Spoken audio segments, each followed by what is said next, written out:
Welcome back, everybody, to another episode of What Drives You. And I have a dear friend of mine since 1984. That makes us sound old, doesn't it, Andy? Yeah, 40 years plus. Yeah. Um, my friend Andy Linder. Welcome, Andy Linder. Well, it's great to see you, Carl. Thanks for inviting me to join you tonight. Well, I know it's taken a minute, but you are a working man and you do a lot of your business and service at night. So that's kind of the opposite of me. That's when I have free time. So it took a little bit of working, but I'm so glad we're here and get to catch up and really just a conversation with two old buddies. So um thank you. Oh, of course. Yeah, it's always great to see you, Carl. Thank you. So when I met you, let me give a little context to everybody. When I met Andy Linder, my friends and cousins had met him the year before because he was a year ahead of me in school. And they would always tell me about this Hacky Sack guy, this foot kid. So when I first met him, this is my recollection, Andy, you can correct me. I was like, first of all, you had really, really awesome uh, soccer clothes. Soccer, And I still wear them, by the way. like, and I'm They, like, they, they still fit me. yeah, which is amazing. Congrats. And you had the most awesome organized, this again, these are just weird memories, shoe collection in your closet. And I'm like, what? This guy's 19 years old and he is just styling. What in the world does he do to do this? I didn't connect the dots like you were kind of a professional athlete at that point and a student. So tell us about how you got into footbag.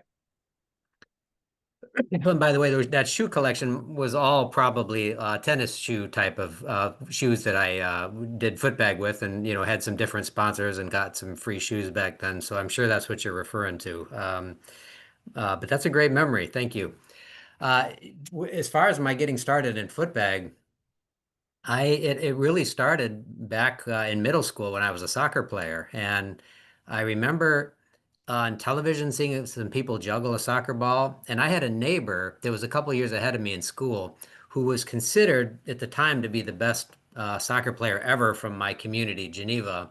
His name was Todd Deal, and uh, and he lived just a couple houses down from me, and he was real nice to me, and we'd get out in the front yard and kick or out in the street and kick the ball around, and I remember seeing him. He did his personal best of 69 juggles in a row, and I just was amazed by that. And I thought, oh my gosh, I need to learn how to do that.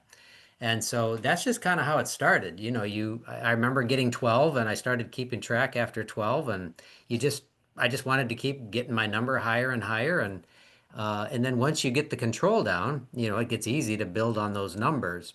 And so I got to the point where I was getting into the hundreds and that sort of thing. And I was, I thought I was really good, once I got into the hundreds and figured out, there probably weren't that many people better than me. And then I uh, saw in the Guinness Book of World Records, actually one of my soccer teammates pointed it out to me that in the Guinness Book of World Records was Adrian Walsh, who set the very first ever soccer ball juggling world record at 12,000. And it was like, whoa. And then you realize, okay, this is possible, to get this high when you see a number like that. And so I was inspired to, go even higher and get into the thousands, and which I did. And I was actually hoping to break the soccer ball juggling world record. And I got my personal best of over 32,000 when I was 16 or 17 years old. I think I was a junior in high school at the time. And it was all feet. I was feet and knees. I never went up to my head and bounced off my head. It was always down on my feet and my knees. And I did over 32,000. But I started having trouble with my knees. I have chondromalacia in my knees, which is a weakening of the cartilage. And I found that it was just after soccer games or after kicking a ball around that my knees were in a lot of pain. And that's when I went to the doctor and found out that I in fact had chondromalacia, and they gave me exercises to do and told me to ice my knees and that sort of thing. But it just didn't cure it. And I actually, when I got to college, I thought, oh, I'll try this out and see if I can play on the soccer team. But first day of practice, it was done and over with. My knees they were gone, so to speak, after just a half a day of practice, and that put an end to my soccer days. But back up a little bit. Now I know I'm giving you a long answer here. When I was a sophomore in high school, toward the end, yeah, when I was a sophomore in high school, I was in a biology class, and my teacher was Dale Oldest, and this would have been 1981, and footbag was very new then and was very new to Illinois. There weren't many people playing it in Illinois. It was more of a West Coast sport at the time. But my teacher, Dale Oldest, had a footbag because he vacationed out in Oregon and he had friends out there and he brought one back to me. And so he had it in his classroom and I thought, "Oh my gosh, that's what you do with it? That's the object? You keep it up in the air with your feet? I mean, this is right on for me." And uh and so he uh said he would get one for me. He ordered one from his friends in out in Oregon, but it was the end of the school year, so I had to wait all summer until the next fall until he came back with the foot bag. And I went to him first day of school. I wasn't in his biology class anymore, but I went and found him. I said, "Hey, did you get me the hacky sack?" He said, "Well, that'll be $8." So I had to make sure I went home and got my $8 and brought it back to him the next day. And then I got my first foot bag. So that's how it all started. It was my hope to break the world record with a soccer ball, and that came to a pretty sudden close. Uh, my goals to play college soccer and my goals to try to break the world record with a soccer ball, that all ended pretty abruptly. But the door opened up for me in the footbag world, and I found out about the National Association and the World Association, and that they were putting on tournaments, and I got invited to those, and that's how I got into footbagging and got started there. Yeah, I remember the teacher story. I didn't know he he made you wait the whole summer to get the bag. I guess there was no Amazon back then, so you had to wait. Well, he didn't have it at the end of the school year. I had to wait in the summer because, right, I wasn't going to see him again until we got back into school. But he made me wait an extra day till he got the $8 from me. Yeah, yeah. Well, yeah. Hey, he's a teacher, man. They weren't making much money back then, so I don't blame him. But at least he didn't charge you like transportation costs and all that. Yeah, so I remember because that was the other thing. I played soccer at Trinity, as you probably remember. I was not good, but I was like, how? Because when you and I started to become friends, I was like, you were ranked and sought after as a soccer player, um, or at least you had some credibility as a soccer player and the juggling and all that. But I didn't realize your knees were so bad because you're so dang freaking flexible and nimble. I was like, part of me was like, I just don't think he wants to play soccer anymore because he's making money over here doing the hacky sack. So thank you for filling in the gaps there because that's a real when your knees are messed up, man. I know it's not something you want to play around with. Yeah, and it really didn't have anything to do with flexibility. It was the weight of the ball. If I kicked a ball hard, that's where it would really cause pain to my knees. And if I try juggling a soccer ball now, I can do it a little bit, but if I go very long, my knees start to hurt right away. So it's really about the weight of the ball and how hard the ball is. And because the foot bag is lighter, that's why it wasn't hurting my knees. So that's the difference. Well, but it's still to me amazing. And when we would practice, that was the other vivid memory I would have. You would never, again, back then, maybe it's different now, you would never just kick without a little warm up. And you had those rubber bands that you would do your little exercises and stretches. And you're like, you had like this whole routine. And I was like, that's so disciplined at that age. Because at 18, 19, you're like, I can play anything, do anything. I don't need to warm up. And you just were very disciplined to do that. So that was cool to see. Yeah, those are power bands, and that's what the orthopedic gave me to try to strengthen my cartilages in the knees, and so it was a good warm up too. It stretched me out very well. And that was another one of the recollections I had. You, which again is hilarious to me looking back. You would kind of just at the end of the day on Friday, you would just disappear for the weekend. And I would be like, where in the world does Andy go? He's never here for the weekend. I knew you lived close by, but you had a really nice car for an 18, 19, 20-year old. And you would just, but a lot of the times you were doing demos or tournaments or working, which again, I just didn't put two and two together until, again, realizing like, oh crap, this guy's in the Guinness book. He's a world record holder. He's competitive. That's a lot of the time where you were on the weekends. Yeah, I mean, I was very blessed. I mean, what better job could a college kid have than to be a professional hacky sack performer? So I was very, very blessed. Yeah. The car, it wasn't really too fancy, but at least my dad gave me one to use at college. Yeah, yeah. But was it a Chevy Cavalier? Was that what you had? I did, yes, I had a few of those. Uh-huh. See, remember that. Anyway, so you go to college. That whole time you're doing your professional activity. And in my mind, I was like, well, man, if he's making a living at this, he's got all these sponsors. We would get Hacky Sacks with Andy's signature on them and he has his own kind of line.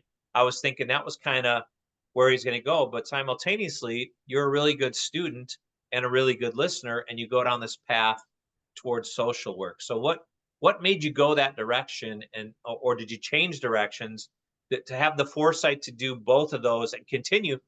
Here we're 40 years later and you're still doing both. Is pretty amazing.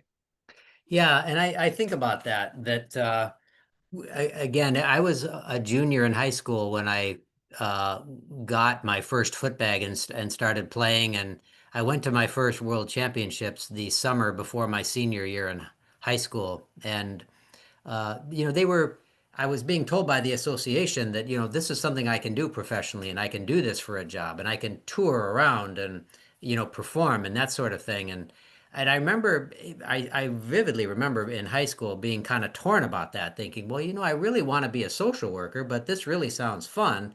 But I don't know that I really am kind of feeling called or led to be a social worker.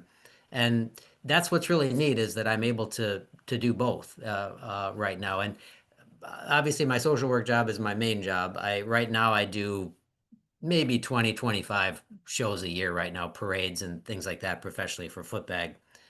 So I'm primarily I work as a counselor and that's my main job, but I love doing both. I love doing the counseling. I love to still continue to perform the footbag professionally. Yeah. Well, it was cool because again, Andy doesn't necessarily know this. Whenever we see, it drives my family crazy, by the way. Whenever we see footbaggers or hacky sack kids, I go tell them who I know, which is you, because I'm very proud of you. And you're kind of the most famous celebrity I know. And none of them believe that I know you until I say, all right, get on your YouTube app, Google Andy Linder, and they put it on. They're like, holy crap, he's legit. I'm like, yeah, we went to school together. It's so funny, but they get so embarrassed that they do that until I think I told you the story. My daughter a couple years ago was at a parade and saw you performing, walking in front of the parade, and she came home and she was so excited. It's like, Dad, I saw Andy. I'm like, how did you see Andy? It's like I was at that parade and forget if it was Glen Ellen or somewhere, but somewhere where we were performing and leading the parade or in the parade, and then she became proud. And Jane would have been on this call. She's in Mexico, but she was the one who I really wanted on the call, even over Greg, just to say to have this conversation and hear your journey. So very crazy. So you tell us about Andy too, because again, that was amazing to see. Did you have when you were at your peak, right? Peak of endorsement, sponsorship. Did you have a manager? Did you have an agent? Did you do it all yourself? Well, uh, there were different uh, phases there, I guess. I started out, I had to deal with Hacky Sack brand, and so I had to deal with them in the beginning, and I worked with them, and then they got bought out by Whammo, and so I was with Whammo for a little while, and then I went with the World Footbag Association and became a touring professional with them. And then I also got a endorsement deal with Brine, which is a soccer ball and lacrosse company who put out a signature line of footbags that I endorsed, and they were called Bailiwick and Quick Kick, and so those were different phases that I did. And I've been very fortunate with some sponsors in the mid '80s. Nike sponsored me for a bit, and I had a pretty long sponsorship with Umbro, which I really appreciated, and that actually lasted quite a while, even up until just a few years ago, until they were bought out by somebody else. I don't remember who bought out Umbro USA, but that's been really a fun part of this whole journey. So, but kind of back to my question, DIY, you did it on your own. They just reached out to you. There was no middlemen. And I'm trying to get to the point where I think there's very famous story about Bill Murray is he doesn't have an agent, a manager, nothing. He does everything himself. I mean, he's one of the most famous actors for sure from Chicago, but maybe in the world, long standing. And you just call his number, leave a message on his old school phone, and that's how he gets his gigs. So, when I was with Hacky Sack and Whammo, they would say, "Hey, we're going to send you here and there to perform for us." Or when I was with the World Footbag Association, they would get, for example, I was in a couple of milk commercials, television commercials for milk, and the World Footbag Association heard, got word that they were looking for young looking people to be in this milk commercial. And so the World Footbag Association contacted me and got me that gig. And yeah, I paid them a percentage of that. And so they kind of worked as in that way somewhat with me. And like an ad hoc manager Yeah, yeah. agent. Uh, I did one time talk to a possible PR kind of guy when maybe around age 20, 21. He wanted a very high percentage of whatever I would get, and I just decided it just wasn't worth it. And so nowadays it's either word of mouth, or I might even reach out to I might see that this parade happens in this town, and I think, well, boy, it'd be nice to go visit that town. So I'll send an email to the parade chair and say, if you hire entertainment and if you're looking for people, here's a couple video links, and if you're interested, and so yeah, I'm just doing that myself now. Yeah. So yeah, and I guess my point to that was not to be nosy, was more to say you can do this, audience, anyone watching this. You don't always need a manager, you don't always need an agent, you don't all that stuff. A lot of the stuff you can do on your own. Certainly, I think, and maybe you had some help early on. Was your mom and dad kind of looking over your shoulder a little bit, or others you could talk to, but you didn't have to hire all these people. You just did it yourself. Yeah. Yeah. I do, I do remember that's another great memory when you brought that up, the milk commercial, because I remember you coming back talking about that. And again, for those of you watching, Andy's a very, very humble guy. So for him to even say, "Hey, I'm going to be on this commercial," my greatest memory of this is when you were talking about Ferris Bueller's Day Off. If anyone who is a fan, it's one of my all-time favorite movies. Andy Linder was in that movie, but it got cut, right? Your part got cut. No, it's kind of a funny story. Yeah, I went to the tryout and John Hughes was there, and yes, I was given a part. I was going to be a part of the parade scene. And what happened is, now again, we're talking 1985, I think, 1986. I think it was 85. If you had an answering machine on your landline, you were fancy, which I did not have in my college dorm. And what happened is they tried calling me, and I was probably in my college classes each time they called, and I missed the call, so I did not get in the movie. But I was supposed to be in it. But your signature is in the movie. Possibly, yes. It's possible that my name is on the list of on the waiting the reservation list in the restaurant, but it's not exactly my name. Well, although I'm pretty sure when I got to that, because when we talked about that, I froze it, and I'm pretty dang sure because I had my hacky sack or my bailiwick with your name on it, and I'm pretty darn sure. So that's going to be my mission that over the weekend to rewatch that part to verify this. But yeah, just I mean, you've had like you said some very very fun opportunities. Um, Tell us about um, the Guinness Book stuff because you're in there multiple times. I was actually gonna start out this whole thing by reading all your accolades, and I'm like, well, that'll take like 10 minutes. So what tell us about Guinness Book and what's your favorite memory of all those experiences and all those records, if you can narrow it down. Yeah, well, first of all, I've been told by the representatives at Guinness World Records that each year they only put in about 4% of their records from their database into their book, and that they try to keep it fresh and new and each year. So a lot of times it's filled with new records, and the ones that make it every year are things like, the world's tallest man or the world's shortest female, things like that. They get in there every year, but a lot of them don't get in each year. And none of my records have appeared in the actual book. I think it was maybe 2008 was the last time they listed it. I still have the records, but they're just not always put in the books. But my I hold five records total. I would say my two favorite, and they're the two that I mentioned the most that I have. I have the singles record for speed kicking. That's my favorite record. And speed kicking in footbag is a 5 minute timed event, and you have to alternate left and right kicks the entire time.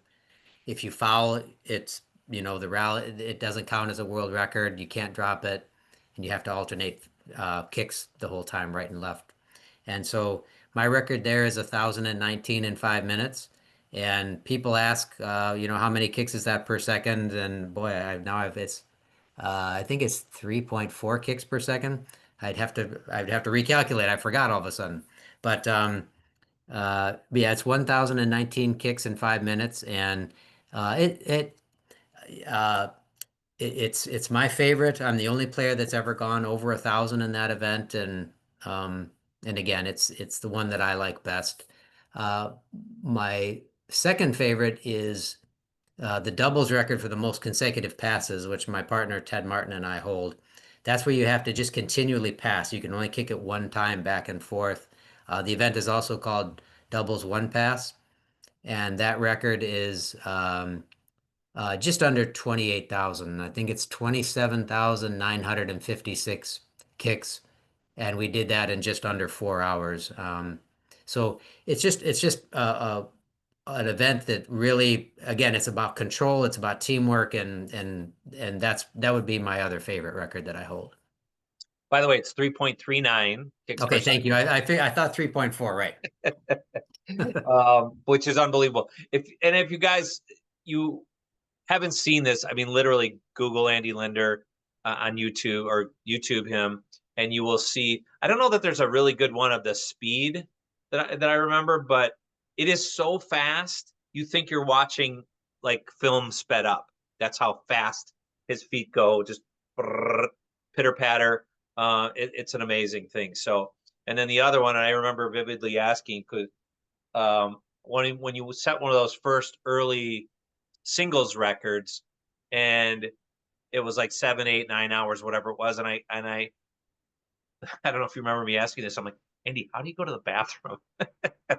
Because I had done a lot of distance running, and I was like, I just can run off to the side and pee in the woods. It's tricky. So yeah, some of those records are just unbelievable and amazing that they've held up. And again, the fact that you're still doing stuff that you enjoy and can have these dual careers is just amazing to me, and an inspiration from the standpoint of you're 6 years old and you get to still go out and entertain people, enjoy. What kind of feedback do you get, Andy, when you're out at these parades and stuff, and these kids probably ask you, "How old are you?" Like what's your response? And that's got to be fun. It's a blast. Some of the things I remember hearing is Uh, I remember one time just hearing this boy, he was all excited and he yelled to his mom. He says, "Mom, there's an old man playing hacky sack." And then another time, a young adult guy said, "Whoa, I've never seen an old dude hack before." But I think my favorites are one, this one, I was going down the parade route and I heard this one boy say, "He's even better than Grandpa." Uh, but the best one I ever heard was, and it was a couple years ago at the Hoffman Estates Fourth of July parade, and this boy said, "You must be Cristiano Ronaldo's dad." So that was I just stopped in the parade and started laughing. I'm like, wait a minute, did you just say what I thought you said? That was just that was just the best thing I ever heard. That is a good one. Oh, and I think that's where my daughter saw you. Now that you say Hoppin Estates, I think that's where it was. Oh my goodness, that what a great memories. And again, how I mean, again, it's one of those. It's a sport, but it's a hobby and it's fresh. Like, how much longer do you think you're gonna keep kicking? Well, I hope forever. I was over at the assisted living community where my parents live, and I was telling the director when he was showing me around the memory care area, I said, "Well, in about 22 years, I'm going to be in that corner, and I'm going to be playing hacky sack. I'm not going to remember your name, but I'm going to be playing hacky sack in this corner." So That's awesome. I hope to kick forever, but I haven't competed since the mid '90s. But I hope to continue to play for fun and perform professionally as long as I can. Do you, again, you're still unbelievably in shape, and like you said, your clothes still fit you from back then. Do you is your recovery time longer? Do you just not kick as long? What has changed? Obviously, I'm only a year or two behind you in age, so I know this working out this year has really helped me.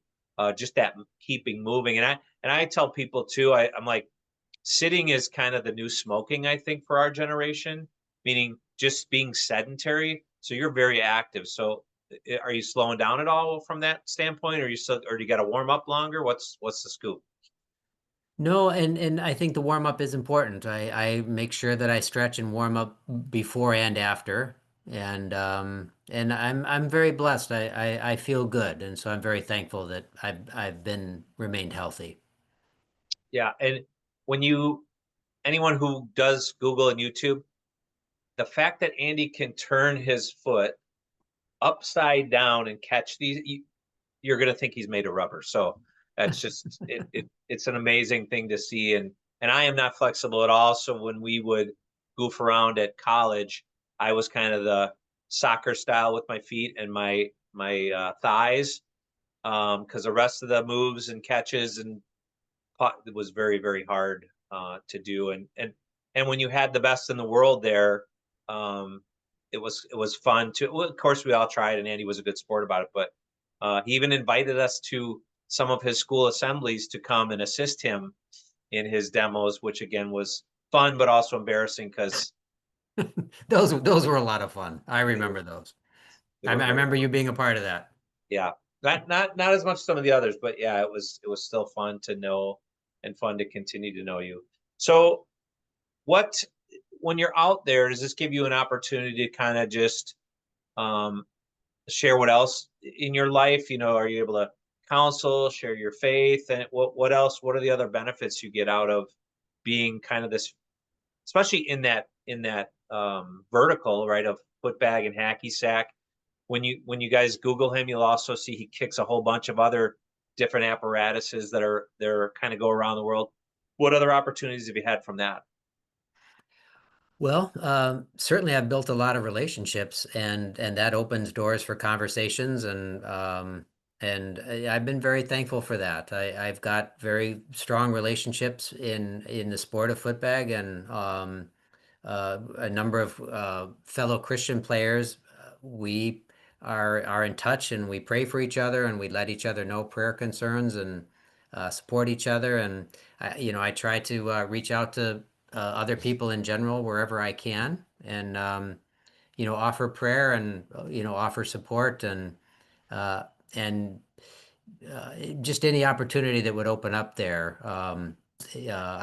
I would want to look for.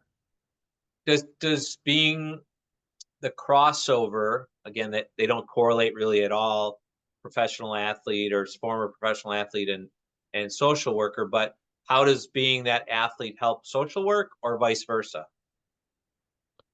Um, well, I was actually featured in uh, it's called Advocates Magazine. It's a social worker magazine, and they did an article on me as someone who has a unique hobby, a social worker with a unique hobby. And they asked me how is footbag and social work, what do they have in common? And I commented about how, they're both very welcoming. You're social workers and footbaggers. It's like if you come, you are welcome, and I'm going to support you, and I'm going to help you.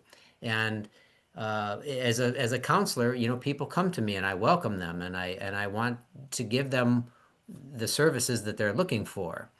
Whether it's to address their struggles with anxiety or depression or their marital issues, whatever it is. And in the same way, that's that's a key in footbag is if you are kicking with somebody and someone wants to come and join your circle, they are welcome to join. It doesn't matter their level of skill or experience, they are welcome and you encourage them and you teach them and you all work together. So those are things that are in common with social work and footbag. Yeah. I always think about footbag and hacky sack when I think like there's some sport like surfing, right?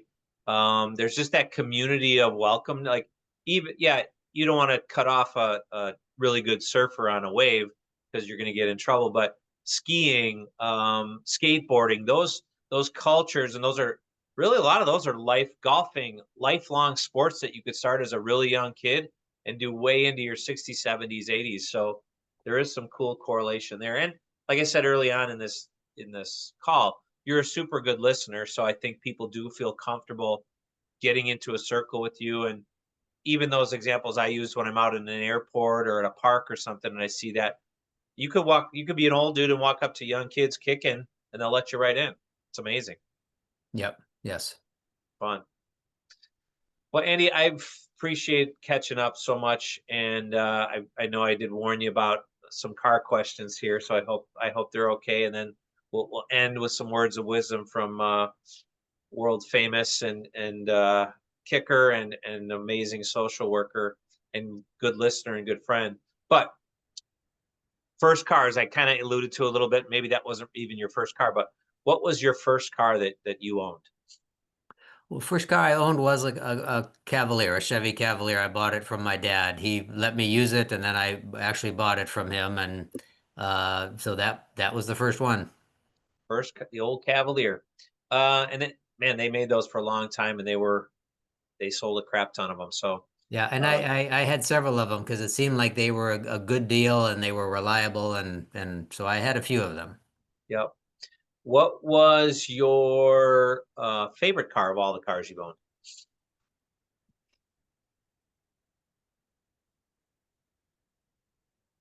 That's a good question. Uh,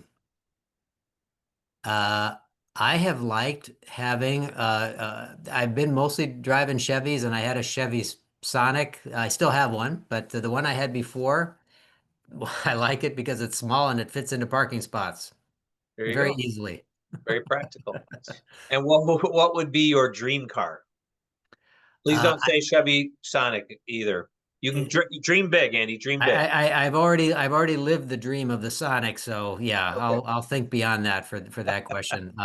I've always thought that Berettas are Camaros. I'm sorry, not a Beretta. Camaros. I've always thought are very cool. They just look like they're snarling at you as they're driving as Yeah. they're coming at you. So I if I had the money, I think maybe I'd go with a muscle car like a Camaro.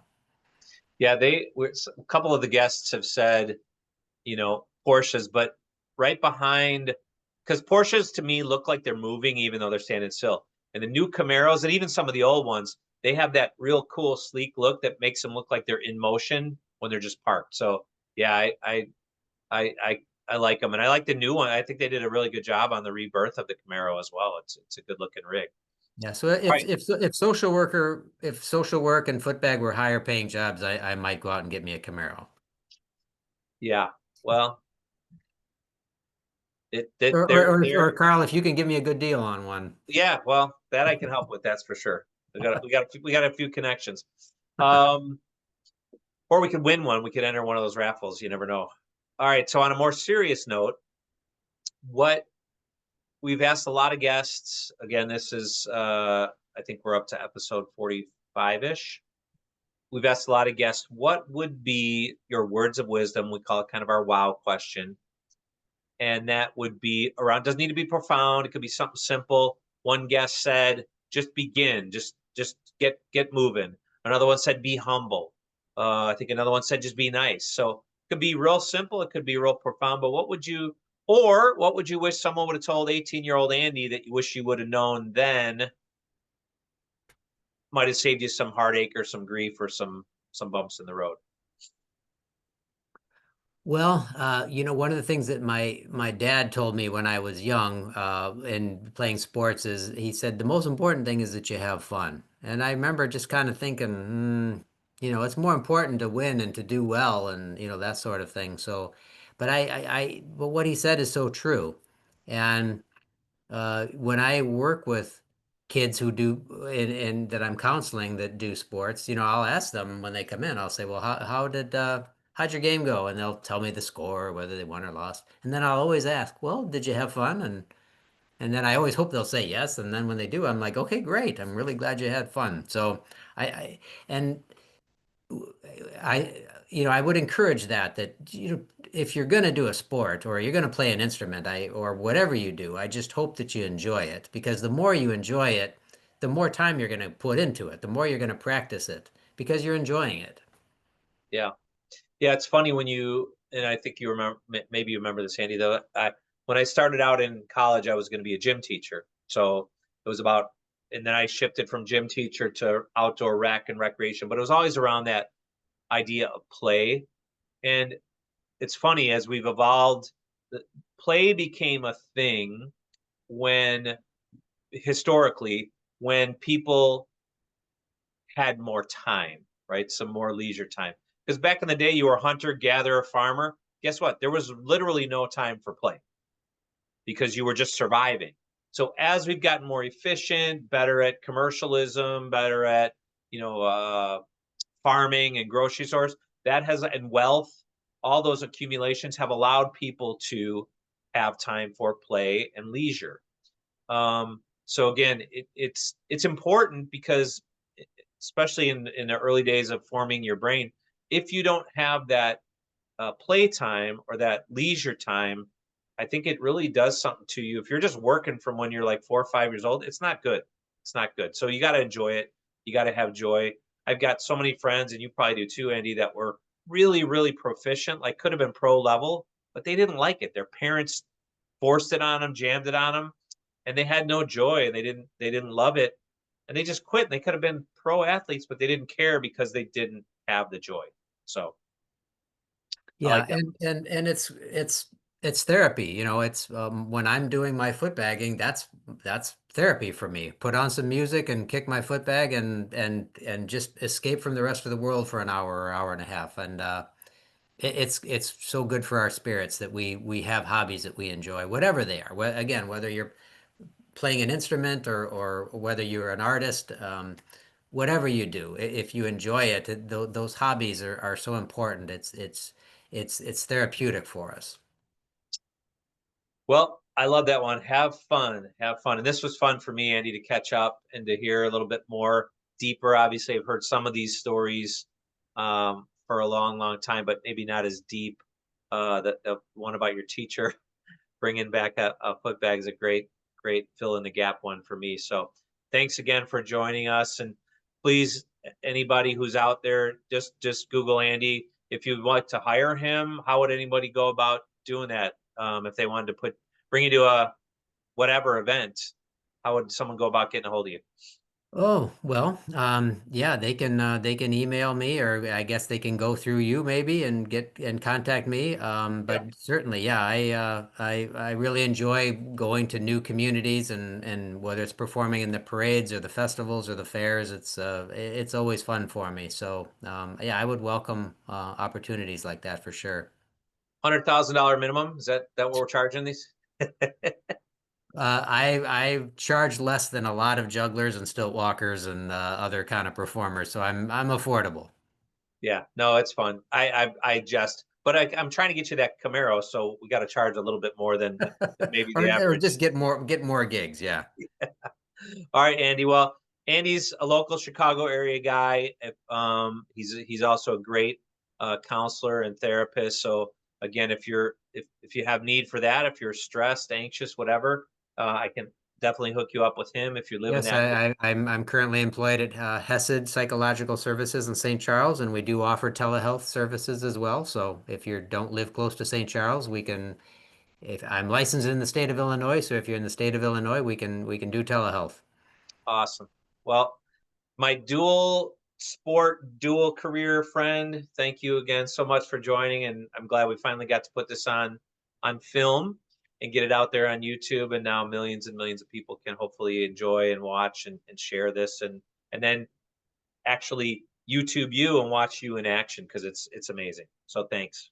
Well, this has been a blast, Carl. It was fun hearing your memories too. Mentioning about the shoe closet and things. You've got a good memory, and that's it's just fun to reminisce and think back to those days. All right, brother. Well, we'll see you soon. I hope this summer. I hope so. Yes, we need to get together again soon. All right, my man. Have a good night. All right, thanks, bro. Take care. Bye.